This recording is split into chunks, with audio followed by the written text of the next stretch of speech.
سورہ نوح کا تعارف، مقام نزول۔ سورہ نوح مکہ مکرمہ میں نازل ہوئی ہے۔ رکوع اور آیات کی تعداد، اس صورت میں 2 رکوع اور 28 آیتیں ہیں۔ نوح نام رکھنے کی وجہ، اس صورت میں چونکہ حضرت نوح علیہ السلام اور ان کی قوم کا واقعہ بیان کیا گیا ہے، اس مناسبت سے اسے سورہ نوح کہتے ہیں۔ سورہ نوح کے مضامین، اس صورت کا مرکزی مضمون یہ ہے کہ اس میں حضرت نوح علیہ السلام اور ان کی قوم کا واقعہ تفصیل کے ساتھ بیان کیا گیا ہے، اور اس واقعے کا خلاصہ یہ ہے کہ اللہ تعالیٰ نے حضرت نوح علیہ السلام کو ان کی قوم کی طرف اپنا رسول بنا کر بھیجا، اور انہوں نے اپنی قوم کو بت پرستی چھوڑ دینے اور صرف اللہ تعالیٰ کی عبادت کرنے کی دعوت دی۔ ان کے سامنے اللہ تعالیٰ کی قدرت اور وحدانیت کے دلائل بیان کیے، اللہ تعالیٰ کی نافرمانی کرنے پر اس کے غضب اور عذاب سے ڈرایا، لیکن انہوں نے آپ علیہ السلام کی دعوت قبول کرنے سے انکار کر دیا۔ جب 900 سال سے زیادہ عرصے تک دعوت دیتے رہنے کے باوجود قوم اپنی سرکشی سے باز نہ آئی، تو حضرت نوح علیہ السلام نے اللہ تعالیٰ کی بارگاہ میں اپنی کوشش اور قوم کی ہٹ درمی عرض کی اور کافروں کی تباہی اور بربادی کی دعا کی، تو اللہ تعالیٰ نے ان کی قوم کے کفار پر طوفان کا عذاب بھیجا اور وہ لوگ ڈبو کر ہلاک کر دیے گئے۔ سورہ معارج کے ساتھ مناسبت، سورہ نوح کی اپنے سے ماقبل سورت معارج کے ساتھ مناسبت یہ ہے کہ سورہ معارج میں بتایا گیا کہ اللہ تعالیٰ اس بات پر قادر ہے کہ وہ مشرکین مکہ سے اچھے اور بہتر لوگ لے آئے، اور سورہ نوح میں بیان کیا گیا کہ حضرت نوح علیہ السلام کی قوم پر طوفان کا عذاب آیا جس سے تمام کافر غرق ہو گئے اور وہ لوگ زندہ بچے جو حضرت نوح علیہ السلام پر ایمان لائے تھے۔ اس طرح اس بات پر دلیل قائم ہو گئی کہ اللہ تعالیٰ جب چاہے ایک قوم کو ہلاک کر کے اس کی جگہ دوسری قوم لا سکتا ہے جو کہ ہلاک ہونے والوں سے بہتر ہو۔ بسم اللہ الرحمن الرحیم۔ ترجمہ، اللہ کے نام سے شروع جو نہایت مہربان رحمت والا ہے۔ اِنَّا أَرْسَلْنَا نُوحًا إِلَىٰ قَوْمِهِ أَنْ أَنذِرْ قَوْمَكَ مِن قَبْلِ أَن يَأْتِيَهُمْ عَذَابٌ أَلِيمٌ۔ ترجمہ، بے شک ہم نے نوح کو اس کی قوم کی طرف بھیجا کہ اس وقت سے پہلے اپنی قوم کو ڈرا کہ ان پر دردناک عذاب آئے۔ اِنَّا أَرْسَلْنَا نُوحًا إِلَىٰ قَوْمِهِ، بے شک ہم نے نوح کو اس کی قوم کی طرف بھیجا۔ حضرت نوح علیہ السلام کی قوم بتوں کی پجاری تھی۔ اللہ تعالیٰ نے حضرت نوح علیہ السلام کو ان کی قوم کی طرف رسول بنا کر بھیجا اور انہیں یہ حکم دیا کہ وہ اپنی قوم کو پہلے سے ہی ڈرا دیں کہ اگر وہ ایمان نہ لائے تو ان پر دنیا و آخرت کا دردناک عذاب آئے گا، تاکہ ان کے لیے اصلاً کوئی عذر باقی نہ رہے۔ یاد رہے کہ حضرت نوح علیہ السلام وہ سب سے پہلے رسول ہیں جنہوں نے کفار کو تبلیغ کی، اور سب سے پہلے آپ علیہ السلام کی قوم پر ہی دنیاوی عذاب آیا۔ نوٹ: لوگوں میں مذہبی اختلاف کی ابتدا اور کفار کی طرف انبیاء اور رسول علیہ السلام مبعوث فرمائے جانے کی شروعات کا بیان سورہ بقرہ کی آیت نمبر 213 اور سورہ یونس کی آیت نمبر 19 کے تحت مذکور تفسیر میں گزر چکا ہے۔ حضرت نوح علیہ السلام کا واقعہ سورہ اعراف، سورہ ہود اور ان کے علاوہ متعدد سورتوں میں بیان ہو چکا ہے۔ قال یا قوم انی لکم نذیر مبین ان اعبدوا اللہ واتقوہ واطیعون یغفر لکم من ذنوبکم ویؤخرکم الی اجل مسمی ان اجل اللہ اذا جاء لا یؤخر لو کنتم تعلمون۔ ترجمہ، اس نے فرمایا، اے میری قوم، بے شک میں تمہارے لیے کھلا ڈر سنانے والا ہوں کہ اللہ کی بندگی کرو اور اس سے ڈرو اور میرا حکم مانو۔ وہ تمہارے کچھ گناہ بخش دے گا اور ایک مقررہ مدت تک تمہیں مہلت دے گا۔ بے شک اللہ کی مقررہ مدت جب آ جائے تو اسے پیچھے نہیں کیا جاتا۔ کیا ہی اچھا ہوتا اگر تم جانتے۔ قال یا قوم، اس نے فرمایا، اے میری قوم۔ اس آیت اور اس کے بعد والی 2 آیات میں حضرت نوح علیہ السلام کی طرف سے اللہ تعالیٰ کے حکم کی تعمیل کے بارے میں بیان کیا گیا ہے۔ چنانچہ ان آیات کا خلاصہ یہ ہے کہ حضرت نوح علیہ السلام نے اپنی قوم سے فرمایا کہ اے میری قوم، میں تمہیں اللہ تعالیٰ کے عذاب سے کھلا ڈر سنانے والا ہوں اور تمہیں حکم دیتا ہوں کہ تم اللہ تعالیٰ کی وحدانیت کا اقرار کرو اور کسی کو اس کا شریک نہ بناؤ اور اس کی نافرمانیوں سے بچ کر اس سے ڈرو تاکہ وہ تم پر غضب نہ فرمائے، اور ان تمام باتوں میں میرا حکم مانو جنہیں کرنے کا کہوں اور جنہیں کرنے سے منع کروں۔ اگر تم نے میرے احکامات کی تعمیل کی اور جو چیزیں دے کر میں تمہاری طرف بھیجا گیا ہوں تم نے ان کی تصدیق کی تو اللہ تعالیٰ تمہارے کچھ وہ گناہ بخش دے گا جو تم سے ایمان لانے تک صادر ہوئے ہوں گے، یا وہ گناہ بخش دے گا جو بندوں کے حقوق سے متعلق نہ ہوں گے، اور اللہ تعالیٰ موت کے وقت تک تمہیں مہلت دے گا کہ اس دوران تم پر قحط وغیرہ کی صورت میں کوئی عذاب نہ فرمائے گا، لہٰذا تم عذاب آنے سے پہلے اللہ تعالیٰ کی اطاعت و عبادت کرنے میں جلدی کر لو، کیونکہ جب اللہ تعالیٰ کا وعدہ آ جاتا ہے تو اسے مؤخر نہیں کیا جاتا۔ اگر تم اس بات کو جانتے تو ضرور ایمان لے آتے۔ قال رب إني دعوت قومي ليلا ونهارا فلم يزدهم دعائي إلا فرارا وإني كلما دعوتهم لتغفر لهم جعلوا أصابعهم في آذانهم واستغشوا ثيابهم وأصروا واستكبروا استكبارا ثم إني دعوتهم جهارا ثم إني أعلنت لهم وأسررت لهم إسرارا۔ ترجمہ، عرض کی اے میرے رب، بے شک میں نے اپنی قوم کو رات دن دعوت دی تو میرے بلانے سے ان کے بھاگنے میں ہی اضافہ ہوا، اور بے شک میں نے جتنی بار انہیں بلایا تاکہ تو انہیں بخش دے تو انہوں نے اپنے کانوں میں اپنی انگلیاں ڈال لی اور اپنے کپڑے اوڑھ لیے اور وہ ڈٹ گئے اور بڑا تکبر کیا۔ پھر یقیناً میں نے انہیں بلند آواز سے دعوت دی، پھر یقیناً میں نے ان سے اعلانیہ بھی کہا اور آہستہ خفیہ بھی کہا۔ قال ربی، عرض کی اے میرے رب،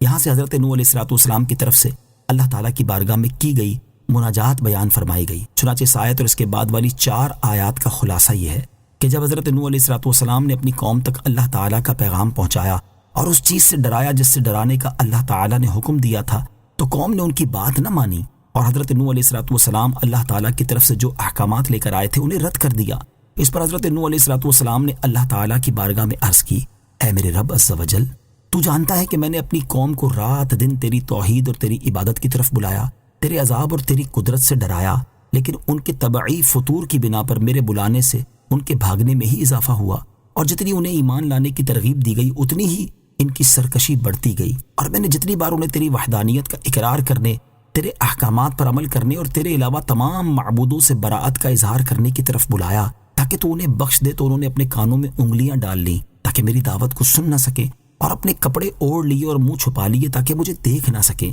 کیونکہ انہیں اللہ تعالیٰ کے دین کی طرف نصیحت کرنے والے کو دیکھنا بھی گوارا نہ تھا، اور وہ اپنے شرک و کفر پر ڈٹ گئے اور بڑا تکبر کیا اور میری دعوت کو قبول کرنا اپنی شان کے خلاف جانا۔ پھر میں نے انہیں محفلوں میں اس طرف بلند آواز سے اعلانیہ بلایا جس طرف بلانے کا تو نے مجھے حکم دیا تھا، پھر میں نے ان سے اعلانیہ بھی کہا اور اعلانیہ دعوت دینے کی تکرار بھی کی، اور ایک ایک سے آہستہ اور خفیہ بھی کہا، اور دعوت دینے میں کوئی کسر نہ چھوڑی۔ فَقُلْتُ اسْتَغْفِرُوا رَبَّكُمْ إِنَّهُ كَانَ غَفَّارًا يُرْسِلِ السَّمَاءَ عَلَيْكُمْ مِدْرَارًا وَيُمْدِدْكُمْ بِأَمْوَالٍ وَبَنِينَ وَيَجْعَلْ لَكُمْ جَنَّاتٍ وَيَجْعَلْ لَكُمْ أَنْهَارًا۔ ترجمہ، تو میں نے کہا اے لوگو اپنے رب سے معافی مانگو، بے شک وہ بڑا معاف فرمانے والا ہے، وہ تم پر موسلا دھار بارش بھیجے گا اور مالوں اور بیٹوں سے تمہاری مدد کرے گا اور تمہارے لیے باغات بنا دے گا اور تمہارے لیے نہریں بنائے گا۔ فَقُلْتُ اسْتَغْفِرُوا رَبَّكُمْ، تو میں نے کہا اپنے رب سے معافی مانگو۔ یہاں سے یہ بتایا گیا ہے کہ حضرت نوح علیہ السلام نے اپنی قوم کو ترغیب دلا کر بھی اللہ تعالیٰ کی بارگاہ میں کفر و شرک سے توبہ کرنے کی دعوت دی۔ چنانچہ اس آیت اور اس کے بعد والی 2 آیات کا خلاصہ یہ ہے کہ حضرت نوح علیہ السلام کی قوم لمبے عرصے تک آپ علیہ السلام کو جھٹلاتی رہی تو اللہ تعالیٰ نے ان سے بارش روک دی اور 40 سال تک ان کی عورتوں کو بانجھ کر دیا، ان کے مال ہلاک ہو گئے اور جانور مر گئے۔ جب ان کا یہ حال ہوا تو حضرت نوح علیہ السلام نے ان سے فرمایا، اے لوگو تم اپنے رب عز و جل کے ساتھ کفر و شرک کرنے پر اس سے معافی مانگو اور اللہ تعالیٰ پر ایمان لا کر اس سے مغفرت طلب کرو تاکہ اللہ تعالیٰ تم پر اپنی رحمتوں کے دروازے کھول دے، کیونکہ اللہ تعالیٰ کی اطاعت اور عبادت میں مشغول ہونا خیر و برکت اور وسعت رزق کا سبب ہوتا ہے، اور کفر سے دنیا بھی برباد ہو جاتی ہے۔ بے شک اللہ تعالیٰ اسے بڑا معاف فرمانے والا ہے جو سچے دل سے اس کی بارگاہ میں رجوع کرے۔ اگر تم توبہ کر لوگے اور اللہ تعالیٰ کی وحدانیت کا اقرار کر کے صرف اسی کی عبادت کرو گے تو وہ تم پر موسلا دھار بارش بھیجے گا اور مال اور بیٹوں میں اضافے سے تمہاری مدد کرے گا اور تمہارے لیے باغات بنا دے گا اور تمہارے لیے نہریں بنائے گا تاکہ ان سے تم اپنے باغات اور کھیتوں کو سیراب کرو۔ استغفار کرنے کے دینی اور دنیاوی فوائد۔ اس سے معلوم ہوا کہ اللہ تعالیٰ کی بارگاہ میں استغفار کرنے اور اپنے گناہوں سے توبہ کرنے سے بے شمار دینی اور دنیاوی فوائد حاصل ہوتے ہیں۔ استغفار کرنے کے بارے میں ایک اور مقام پر اللہ تعالیٰ ارشاد فرماتا ہے، وَمَن يَعْمَلْ سُوءًا أَوْ يَظْلِمْ نَفْسَهُ ثُمَّ يَسْتَغْفِرِ اللَّهَ يَجِدِ اللَّهَ غَفُورًا رَحِيمًا۔ ترجمہ، اور جو کوئی برا کام کرے یا اپنی جان پر ظلم کرے پھر اللہ سے مغفرت طلب کرے تو اللہ کو بخشنے والا مہربان پائے گا۔ اور ارشاد فرمایا، وَمَا كَانَ اللَّهُ مُعَذِّبَهُمْ وَهُمْ يَسْتَغْفِرُونَ۔ ترجمہ، اور اللہ انہیں عذاب دینے والا نہیں جبکہ وہ بخشش مانگ رہے ہیں۔ اور ارشاد فرمایا، وَأَنِ اسْتَغْفِرُوا رَبَّكُمْ ثُمَّ تُوبُوا إِلَيْهِ يُمَتِّعْكُمْ مَتَاعًا حَسَنًا إِلَىٰ أَجَلٍ مُّسَمًّى۔ ترجمہ، اور یہ کہ اپنے رب سے معافی مانگو پھر اس کی طرف توبہ کرو تو وہ تمہیں ایک مقررہ مدت تک بہت اچھا فائدہ دے گا۔ حضرت ہود علیہ السلام نے اپنی قوم سے فرمایا، وَيَا قَوْمِ اسْتَغْفِرُوا رَبَّكُمْ ثُمَّ تُوبُوا إِلَيْهِ يُرْسِلِ السَّمَاءَ عَلَيْكُمْ مِدْرَارًا وَيَزِدْكُمْ قُوَّةً إِلَىٰ قُوَّتِكُمْ۔ ترجمہ، اور اے میری قوم تم اپنے رب سے معافی مانگو پھر اس کی بارگاہ میں توبہ کرو تو وہ تم پر موسلا دھار بارش بھیجے گا اور تمہاری قوت کے ساتھ مزید قوت زیادہ کرے گا۔ اور حضرت عبداللہ ابن عباس رضی اللہ تعالی عنہما سے روایت ہے، رسول اللہ صلی اللہ تعالی علیہ وسلم نے ارشاد فرمایا، جس نے استغفار کو اپنے لیے ضروری قرار دیا تو اللہ تعالیٰ اسے ہر غم اور تکلیف سے نجات دے گا اور اسے ایسی جگہ سے رزق عطا فرمائے گا جہاں سے اسے وہم و گمان بھی نہ ہوگا۔ یاد رہے کہ اولاد کے حصول، بارش کی طلب، تنگ دستی سے نجات اور پیداوار کی کثرت کے لیے استغفار کرنا بہت مجرب قرآنی عمل ہے۔ اسی سلسلے میں یہاں دو حکایات سماعت کیجیے۔ چنانچہ حضرت امام حسن رضی اللہ تعالیٰ عنہ ایک مرتبہ حضرت امیر معاویہ رضی اللہ تعالیٰ عنہ کے پاس تشریف لے گئے تو آپ رضی اللہ تعالیٰ عنہ سے حضرت امیر معاویہ رضی اللہ تعالیٰ عنہ کے ایک ملازم نے کہا کہ میں مالدار آدمی ہوں مگر میرے ہاں کوئی اولاد نہیں، مجھے کوئی ایسی چیز بتائیں جس سے اللہ عز و جل مجھے اولاد دے۔ آپ رضی اللہ تعالیٰ عنہ نے فرمایا، استغفار پڑھا کرو۔ اس نے استغفار کی یہاں تک کثرت کی کہ روزانہ 700 مرتبہ استغفار پڑھنے لگا۔ اس کی برکت سے اس شخص کے ہاں 10 بیٹے ہوئے۔ جب یہ بات حضرت امیر معاویہ کو معلوم ہوئی تو انہوں نے اس شخص سے فرمایا کہ تو نے حضرت امام حسن سے یہ کیوں نہ دریافت کیا کہ یہ عمل حضور نے کہاں سے فرمایا؟ دوسری مرتبہ جب اس شخص کو حضرت امام حسن سے ملاقات کا شرف حاصل ہوا تو اس نے یہ دریافت کیا۔ حضرت امام حسن رضی اللہ تعالیٰ عنہ نے فرمایا کہ تو نے حضرت ہود علیہ السلام کا قول نہیں سنا تو انہوں نے فرمایا، وَيَزِدْكُمْ قُوَّةً إِلَىٰ قُوَّتِكُمْ، اور حضرت نوح علیہ السلام کا یہ ارشاد نہیں سنا،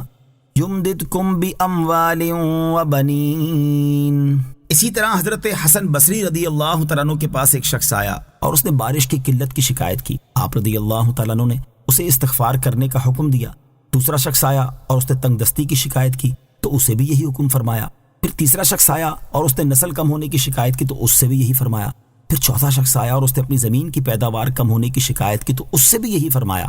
حضرت ربیع بن صبیح رحمۃ اللہ تعالی جو کہ وہاں حاضر تھے، انہوں نے عرض کی، آپ رضی اللہ تعالیٰ عنہ کے پاس چند لوگ آئے اور انہوں نے طرح طرح کی حاجتیں پیش کی۔ آپ نے سب کو ایک ہی جواب دیا کہ استغفار کرو، تو آپ رضی اللہ تعالیٰ عنہ نے ان کے سامنے یہ آیات پڑھیں،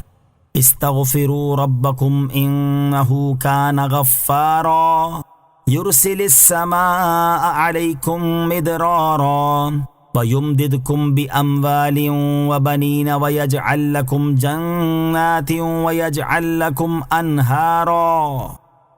مَا لَكُمْ لَا تَرْجُونَ لِلَّهِ وَقَارًا وَقَدْ خَلَقَكُمْ أَطْوَارًا۔ ترجمہ، تمہیں کیا ہوا کہ تم اللہ سے عزت کی امید نہیں رکھتے حالانکہ اس نے تمہیں کئی حالتوں سے گزار کر بنایا۔ ما لکم لا ترجون للہ وقارا، تمہیں کیا ہوا کہ تم اللہ سے عزت کی امید نہیں رکھتے۔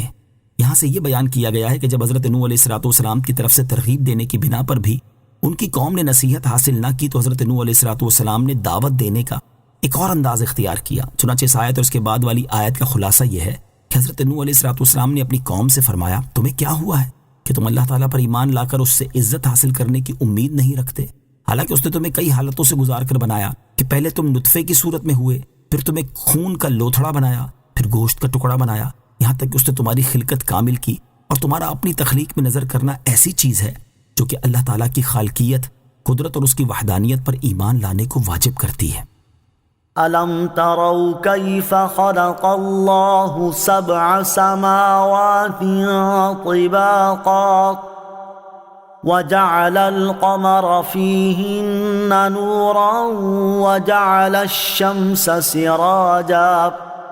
ترجمہ، کیا تم نے دیکھا نہیں کہ اللہ نے ایک دوسرے کے اوپر کیسے 7 آسمان بنائے اور ان میں چاند کو روشن کیا اور سورج کو چراغ بنایا؟ الم ترو، کیا تم نے دیکھا نہیں؟ حضرت نوح علیہ السلام نے اپنی قوم کو اپنی جانوں میں غور کرنے کی دعوت دینے کے بعد عالم اور اس کے عجائبات میں غور کرنے کی دعوت دی۔ چنانچہ اس آیت اور اس کے بعد والی آیت کا خلاصہ یہ ہے کہ حضرت نوح علیہ السلام نے اپنی قوم سے فرمایا، کیا تم نہیں دیکھتے کہ اللہ تعالیٰ نے ایک دوسرے کے اوپر کیسے 7 آسمان بنائے اور ان آسمانوں میں چاند کو روشن کیا اور سورج کو چراغ بنایا کہ وہ دنیا کو روشن کرتا ہے، اور دنیا والے اس کی روشنی میں ایسے ہی دیکھتے ہیں جیسے گھر والے چراغ کی روشنی میں دیکھتے ہیں۔ سورج کی روشنی چاند کے نور سے مضبوط تر ہے، جیسا کہ ایک اور مقام پر اللہ تعالیٰ نے ارشاد فرمایا، هو الذی جعل الشمس ضیاء والقمر نورا۔ ترجمہ، وہی ہے جس نے سورج کو روشنی اور چاند کو نور بنایا۔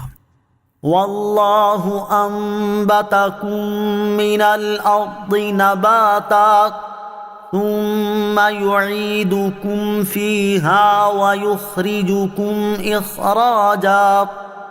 ترجمہ، اور اللہ نے تمہیں سبزے کی طرح زمین سے اگایا، پھر تمہیں اسی میں لوٹائے گا اور تمہیں دوبارہ نکالے گا۔ واللہ، اور اللہ نے، یہاں سے دوبارہ انسان کی تخلیق سے اللہ تعالیٰ کی قدرت پر دلیل پیش کی۔ چنانچہ اس آیت اور اس کے بعد والی آیت کا خلاصہ یہ ہے کہ اللہ تعالیٰ نے تمہارے باپ حضرت آدم علیہ السلام کو زمین سے پیدا کیا اور تم انہی کی اولاد ہو، پھر اللہ تعالیٰ تمہیں موت کے بعد اسی میں لوٹائے گا اور تمہیں قیامت کے دن اس سے دوبارہ نکالے گا۔ واللہ جعل لکم الارض بساطا لتسلکوا منہا سبلا فجاجا۔ ترجمہ، اور اللہ نے تمہارے لیے زمین کو بچھونا بنایا تاکہ تم اس کے وسیع راستوں میں چلو۔ واللہ جعل لکم الارض بساطا، اور اللہ نے تمہارے لیے زمین کو بچھونا بنایا۔ اس آیت اور اس کے بعد والی آیت کا خلاصہ یہ ہے کہ حضرت نوح علیہ السلام نے قوم کو اپنے رب عز و جل کی نعمتیں یاد دلاتے ہوئے فرمایا کہ اللہ تعالیٰ نے تمہارے لیے زمین کو بچھونا بنایا تاکہ تم اس کے وسیع راستوں میں اس طرح بآسانی چلو جس طرح آدمی اپنے بستر پر چلتا ہے۔ قال نوح رب انہم عصونی واتبعوا من لم یزدہ مالہ وولدہ الا خسارا ومکروا مکرا کبارا وقالوا لا تذرن آلهتكم ولا تذرن ودا ولا سواعا ولا يغوث ويعوق ونسرا۔ ترجمہ، نوح نے عرض کی، اے میرے رب، بے شک انہوں نے میری نافرمانی کی اور ایسے کے پیچھے لگ گئے جس کے مال اور اولاد نے اس کے نقصان ہی کو بڑھایا، اور انہوں نے بہت بڑا مکر و فریب کیا، اور انہوں نے کہا تم اپنے معبودوں کو ہرگز نہ چھوڑنا اور ہرگز ود اور سواع اور یغوث اور یعوق اور نصر نامی بتوں کو نہ چھوڑنا۔ قال نوح نے عرض کی، حضرت نوح علیہ السلام نے اپنی قوم کو اللہ تعالیٰ کی طرف دعوت دی اور طرح طرح کے دلائل سے انہیں تنبیہ کی۔ اب یہاں سے ان لوگوں کی مختلف قولی اور فعلی قباحتیں بیان کی جا رہی ہیں۔ چنانچہ اس آیت اور اس کے بعد والی آیت کا خلاصہ یہ ہے کہ حضرت نوح علیہ السلام نے اللہ تعالیٰ کی بارگاہ میں عرض کی، اے میرے رب عز و جل، بے شک انہوں نے میری نافرمانی کی اور میں نے انہیں جو ایمان لانے اور استغفار کرنے کا حکم دیا تھا اس کو انہوں نے نہ مانا، اور میری نافرمانی کرنے میں ان کے عام غریب اور چھوٹے لوگ ان سرکش رئیسوں اور مال و اولاد والوں کی پیروی کرنے لگے جن کے مال اور اولاد نے ان کے نقصان ہی کو بڑھایا، اور وہ مال کے غرور میں مست ہو کر کفر و سرکشی میں بڑھتے رہے، اور ان امیر لوگوں نے بہت بڑے مکر و فریب کیے کہ انہوں نے مجھے جھٹلایا، لوگوں کو ایمان قبول کرنے اور میری دعوت سننے سے روکا، مجھے اور میری پیروی کرنے والوں کو ایذائیں پہنچائیں۔ مال اور اولاد کی کثرت راہ راست پر ہونے کی دلیل نہیں۔ اس سے معلوم ہوا کہ مال اور اولاد کی کثرت کسی کے راہ راست پر ہونے کی دلیل نہیں، بلکہ اکثر اوقات مال اور اولاد کی زیادتی دینی گمراہی اور اخروی ہلاکت کا سبب بن جاتی ہے۔ اللہ تعالیٰ نے مال اور اولاد کے بارے میں ارشاد فرمایا ہے، وَاعْلَمُوا أَنَّمَا أَمْوَالُكُمْ وَأَوْلَادُكُمْ فِتْنَةٌ وَأَوْلَادُكُمْ فِتْنَةٌ وَأَنَّ اللَّهَ عِندَهُ أَجْرٌ عَظِيمٌ۔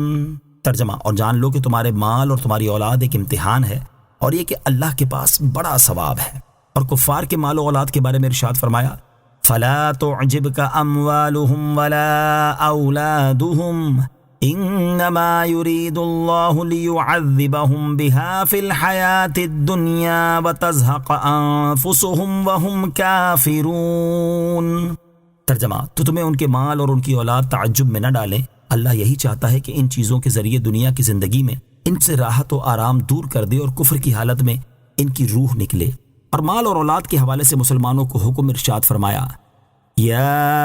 ایھا الذین آمنوا لا تلہکم اموالکم ولا اولادکم عن ذکر اللہ ومن یفعل ذلک فاولئک هم الخاسرون۔ ترجمہ، اے ایمان والو، تمہارے مال اور تمہاری اولاد تمہیں اللہ کے ذکر سے غافل نہ کر دیں، اور جو ایسا کرے گا تو وہی لوگ نقصان اٹھانے والے ہیں۔ لہٰذا مسلمانوں کو چاہیے کہ کافروں کے مال و دولت اور آسائشوں کو دیکھ کر ان سے مرعوب نہ ہوں، اور اپنے مال اور اولاد کی وجہ سے اللہ تعالیٰ کی عبادت اور اس کے ذکر سے غافل نہ ہوں، بلکہ اس کی اطاعت و فرما برداری اور عبادت گزاری میں مصروف رہیں۔ وقالوا، اور انہوں نے کہا، یعنی اور مالدار کافروں نے اپنی عوام سے کہا کہ حضرت نوح علیہ السلام کی وجہ سے اپنے معبودوں کی عبادت ہرگز ترک نہ کرنا، اور ہرگز ود، سواع، یغوث، یعوق اور نصر کو نہ چھوڑنا۔ ود اور سواع وغیرہ بتوں کی تاریخی حیثیت۔ ود اور سواع وغیرہ حضرت نوح علیہ السلام کی قوم کے ان بتوں کے نام ہیں جنہیں وہ پوجتے تھے۔ ان لوگوں کے بت تو بہت تھے، مگر یہ 5 ان کے نزدیک بڑی عظمت والے تھے، اس لیے بطور خاص ان 5 کا یہاں ذکر کیا گیا۔ ود مرد کی صورت پر تھا، سواع عورت کی صورت پر، یغوث شیر کی شکل میں، یعوق گھوڑے کی شکل میں، اور نصر گدھ کی شکل میں تھا۔ بعض مفسرین کے نزدیک یہ بت حضرت نوح علیہ السلام کی قوم سے منتقل ہو کر عرب میں پہنچے، اور مشرکین کے قبائل میں سے ایک ایک نے ایک ایک بت کو اپنے لیے خاص کر لیا، جیسا کہ حضرت عبداللہ ابن عباس رضی اللہ تعالی عنہما سے مروی ہے کہ ان بتوں کو طوفان نے مٹی میں دفن کر دیا تھا، تو وہ اس وقت سے مدفون ہی رہے، یہاں تک کہ شیطان نے عرب کے مشرکین کے لیے انہیں زمین سے نکال دیا۔ اور صحیح بخاری میں ہے، حضرت عبداللہ ابن عباس رضی اللہ تعالی عنہما فرماتے ہیں کہ جو بت حضرت نوح علیہ السلام کی قوم میں پوجے جاتے تھے وہی بعد میں اہل عرب نے اپنے معبود بنا لیے۔ چنانچہ ود بنی کلب کا بت تھا جو دومت الجندل کے مقام پر رکھا ہوا تھا، سوا بنی حزیل کا بت تھا، یغوث بنی مراد کا بت تھا، پھر بنی غطیف کا جو سبا کے پاس جوف میں تھا، یعوق ہمدان کا بت تھا، اور نصر ذوالکلا کی آل حمیر کا بت تھا۔ یعنی ود اور سوا حضرت نوح علیہ السلام کی قوم کے نیک آدمیوں کے نام ہیں۔ جب وہ وفات پا گئے تو شیطان نے ان کے دلوں میں یہ بات ڈالی کہ جن جگہوں پر وہ اللہ والے بیٹھا کرتے تھے وہاں ان کے مجسمے بنا کر رکھ دو، اور ان بتوں کے نام بھی ان نیک لوگوں کے نام پر ہی رکھ دو۔ لوگوں نے عقیدت کے طور پر ایسا کر دیا، لیکن ان کی پوجا نہیں کرتے تھے۔ جب وہ لوگ دنیا سے چلے گئے اور علم بھی کم ہو گیا تو ان مجسموں کی پوجا ہونے لگ گئی۔ بعض مفسرین فرماتے ہیں کہ اہل عرب تک وہ بت نہیں پہنچے بلکہ ان بتوں کے نام پہنچے، اور عرب والوں نے ان ناموں کے بعض بت تراش لیے اور ان کی پوجا کرنے لگ گئے، کیونکہ حضرت نوح علیہ السلام کے طوفان کے زمانے میں دنیا تہس نہس ہو گئی تھی، تو یہ بت کس طرح باقی رہ سکتے ہیں، اور جب وہ باقی نہیں رہے تو اہل عرب کی طرف کس طرح منتقل ہو سکتے ہیں۔ اور یہ کہنا بھی ممکن نہیں کہ حضرت نوح علیہ السلام نے ان بتوں کو کشتی میں رکھ لیا ہوگا، کیونکہ حضرت نوح علیہ السلام تو بت شکن تھے، لہٰذا یہ کس طرح کہا جا سکتا ہے کہ حضرت نوح علیہ السلام نے بتوں کی حفاظت کی کوشش کرتے ہوئے انہیں کشتی میں رکھ لیا تھا۔ حضرت محمد بن کعب قرظی رحمۃ اللہ تعالی فرماتے ہیں، ود اور سواع وغیرہ حضرت آدم علیہ السلام کے بیٹوں کے نام ہیں، یہ بہت عبادت گزار تھے۔ جب ان میں سے ایک شخص کا انتقال ہوا تو لوگ اس پر شدید غمزدہ ہوئے۔ یہ حال دیکھ کر شیطان انسانی شکل میں ان کے پاس آیا اور کہا، تم اپنے ساتھی پر غمگین ہو؟ لوگوں نے جواب دیا، ہاں۔ اس نے کہا، کیا میں تمہارے لیے اس جیسی تصویر بنا دوں جسے تم نماز پڑھتے وقت اپنے سامنے رکھ لینا، اور جب تم اسے دیکھو تو وہ ساتھی تمہیں یاد آ جائے اور تمہارے دل کو سکون نصیب ہو؟ لوگوں نے کہا، ہمیں یہ پسند نہیں کہ نماز پڑھتے وقت ہمارے سامنے کوئی ایسی چیز ہو۔ شیطان نے کہا، تو پھر تم اسے مسجد کے آخری کونے میں رکھ دو۔ لوگوں نے کہا، ہاں یہ ٹھیک ہے۔ چنانچہ شیطان نے ان کے لیے تصویر بنا دی، اور جب 5 اشخاص کا انتقال ہو گیا تو شیطان نے سب کی تصویریں بنا کر مسجد کے کونے میں رکھ دی۔ پھر ایک وقت وہ آیا کہ لوگوں نے اللہ تعالیٰ کی عبادت چھوڑ کر ان تصویروں کی پوجا شروع کر دی، یہاں تک کہ اللہ تعالیٰ نے حضرت نوح علیہ السلام کو بھیجا جنہوں نے ان لوگوں کو اللہ تعالیٰ کی وحدانیت اور عبادت کی طرف دعوت دی۔ وَقَدْ أَضَلُّوا كَثِيرًا وَلَا تَزِدِ الظَّالِمِينَ إِلَّا ضَلَالًا۔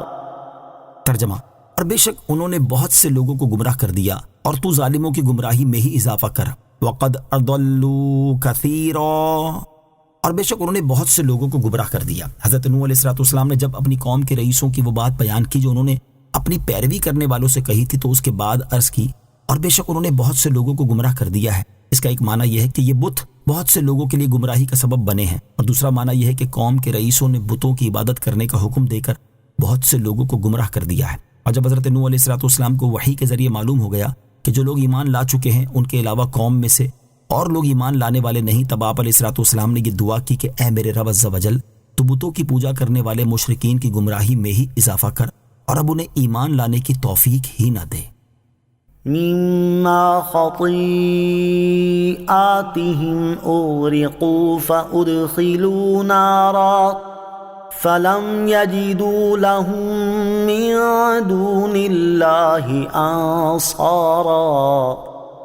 ترجمہ، وہ اپنی خطاؤں کی وجہ سے ڈبو دیے گئے، پھر آگ میں داخل کیے گئے تو انہوں نے اپنے لیے اللہ کے مقابلے میں کوئی مددگار نہ پائے۔ مما خطیئاتهم اغرقوا، وہ اپنی خطاؤں کی وجہ سے ڈبو دیے گئے۔ حضرت نوح علیہ السلام کا کلام ذکر کرنے کے بعد اللہ تعالیٰ نے ارشاد فرمایا کہ وہ لوگ اپنی خطاؤں کی وجہ سے طوفان میں ڈبو دیے گئے، پھر غرق ہونے کے بعد آگ میں داخل کیے گئے تو انہوں نے اللہ تعالیٰ کے مقابلے میں کوئی مددگار نہ پائے جو انہیں اللہ تعالیٰ کے عذاب سے بچا سکتے۔ قبر کا عذاب برحق ہے۔ اس آیت سے ثابت ہوا کہ قبر کا عذاب برحق ہے، کیونکہ حضرت نوح علیہ السلام کی قوم غرق ہونے کے بعد ہی آگ میں داخل کر دی گئی، اور یہ بات واضح ہے کہ یہ جہنم کی آگ نہیں ہو سکتی، کیونکہ اس آگ میں کفار قیامت کے دن ہی داخل کیے جائیں گے، اور ابھی قیامت واقع نہیں ہوئی۔ یاد رہے کہ بعض گناہگار مسلمانوں یا کفار پر ہونے والا قبر کا عذاب زمین میں دفن ہونے پر ہی موقوف نہیں، بلکہ جس انسان کو عذاب ہونا ہے وہ جہاں بھی مرے اور مرنے کے بعد اس کا جسم کہیں بھی ہو اسے عذاب ہوگا، کیونکہ عذاب قبر سے مراد وہ عذاب ہے جو مرنے کے بعد ہو، چاہے مردہ زمین میں دفن ہو یا نہ ہو۔ اور اس عذاب کو عذاب قبر اس لیے کہتے ہیں کہ زیادہ تر مردے زمین میں ہی دفن کیے جاتے ہیں۔ گناہگار مسلمانوں کے لیے عبرت اور نصیحت کا مقام۔ اس آیت میں ان مسلمانوں کے لیے بھی بڑی نصیحت اور عبرت ہے جو نیکیوں سے دور اور گناہوں میں مصروف رہتے ہیں، کیونکہ حضرت نوح علیہ السلام کی قوم پر طوفان کا عذاب آنے کی وجہ ان کے گناہ تھے، لہٰذا گناہ کرنے والوں کو ڈر جانا چاہیے کہ کہیں گناہوں کی وجہ سے اللہ تعالیٰ ان کی بھی دنیا میں ہی گرفت نہ فرما لے، پھر انہیں قبر و آخرت کے عذاب میں مبتلا کر دے، اور اگر گناہوں کی وجہ سے ایمان برباد ہو گیا اور کفر کی حالت میں موت واقع ہوئی تو پھر ہمیشہ کے لیے جہنم کا عذاب بھگتنا پڑے گا۔ اللہ تعالیٰ ارشاد فرماتا ہے وَقَوْمَ نُوحٍ لَمَّا كَذَّبُوا الرُّسُلَ أَغْرَقْنَاهُمْ وَجَعَلْنَاهُمْ لِلنَّاسِ آيَةً وَأَعْتَدْنَا لِلظَّالِمِينَ عَذَابًا أَلِيمًا۔ ترجمہ، اور نوح کی قوم کو جب انہوں نے رسولوں کو جھٹلایا تو ہم نے انہیں غرق کر دیا اور انہیں لوگوں کے لیے نشانی بنا دیا، اور ہم نے ظالموں کے لیے دردناک عذاب تیار کر رکھا ہے۔ اور ارشاد فرمایا بلا من کسب سیئۃ واحاطت به خطیئته فاولئک اصحاب النار هم فیہا خالدون۔